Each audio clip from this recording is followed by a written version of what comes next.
You ask Tiger to solve. This deals with linear equations with one unknown. The final result is x equals 45. Let's solve it step by step. Group all constants on the right side of the equation.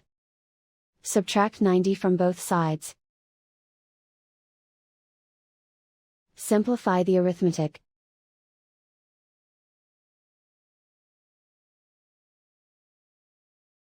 Isolate the x. Divide both sides by 2. Simplify the fraction. Find the greatest common factor of the numerator and denominator.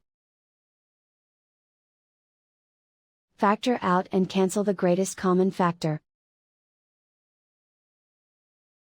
And so the final result is x equals 45.